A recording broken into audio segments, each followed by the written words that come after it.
Welcome back to Management Voice, the audio edition. If AI is reshaping technology, it's also redefining talent. Organizations today aren't just digitizing, they're reorganizing from within. And at the center of it all is one powerful idea. Work is no longer about jobs, it's about skills. In this episode, we explore how businesses are moving from static roles to dynamic capabilities, how HR leaders are rewiring talent pipelines, and what it means to lead in an era where humans and machines must learn to think together. Let's begin with a sharp strategic lens from one of India's most forward-looking business leaders. For more than a century, organizations were designed around jobs, fixed roles, stable hierarchies, clear descriptions. Human resource systems were built to match people to these boxes. But, as Sri VP Nandakumar explains, that structure no longer fits the world we're entering.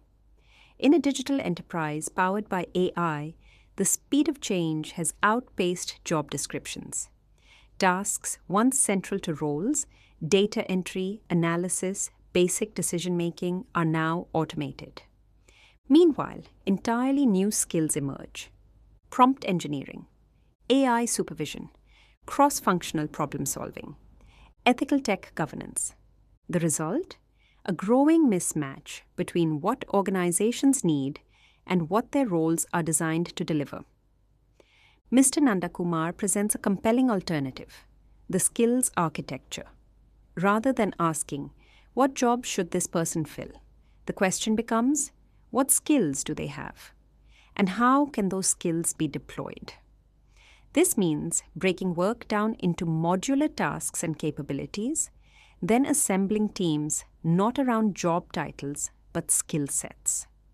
Imagine a project that needs data analysis, strategic communication, domain insight, and AI tool supervision.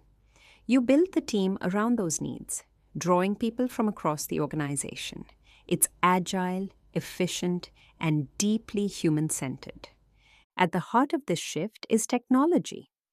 AI-driven talent platforms now help HR map skills across the workforce, building skills, graphs that track learning histories, strengths, gaps, and emerging potential. This transforms HR from a headcount function to a capability strategy. One powerful outcome is the rise of internal talent marketplaces, where people aren't promoted by waiting their turn, but by matching their skills to new challenges. This drives engagement, visibility, and real-time learning. But, as Mr. Nandakumar notes, this is more than a tech upgrade. It's a mindset shift for HR, for managers, and for employees. Because people still identify with titles: engineer, manager, analyst. Leaders must guide this transition with transparency, support, and a focus on empowerment, not replacement.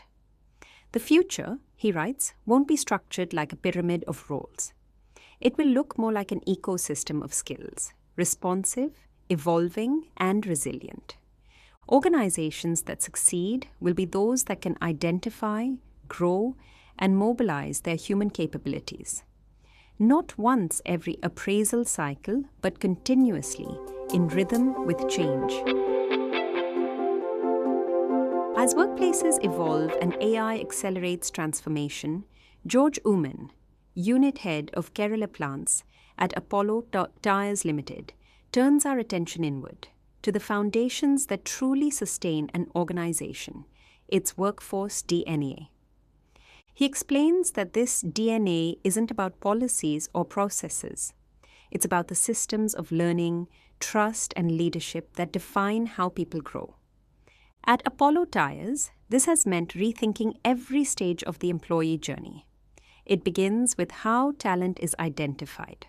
Apollo now integrates situational judgment tests in hiring, simulations that assess how candidates think, collaborate, and respond to uncertainty. The goal? To recruit for adaptability, not just technical fit.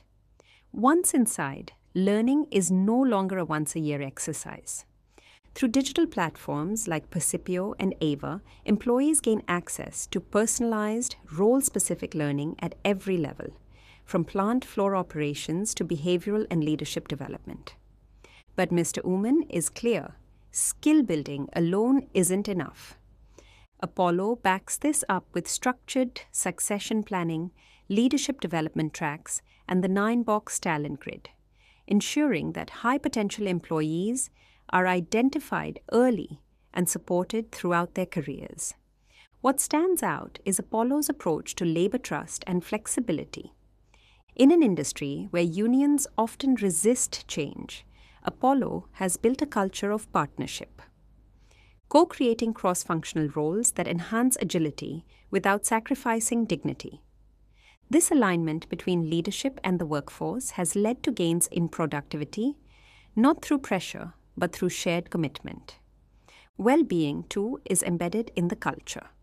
Initiatives like Silver Oak and Apollo's Wheel of Wellness support employees holistically, financially, mentally, and emotionally.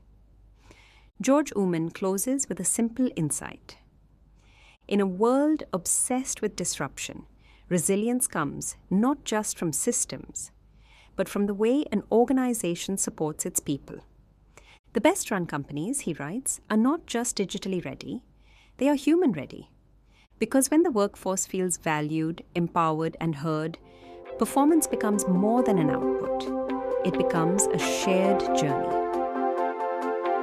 Work is no longer defined by the titles we hold, but by the skills we build, the trust we nurture, and the systems we shape.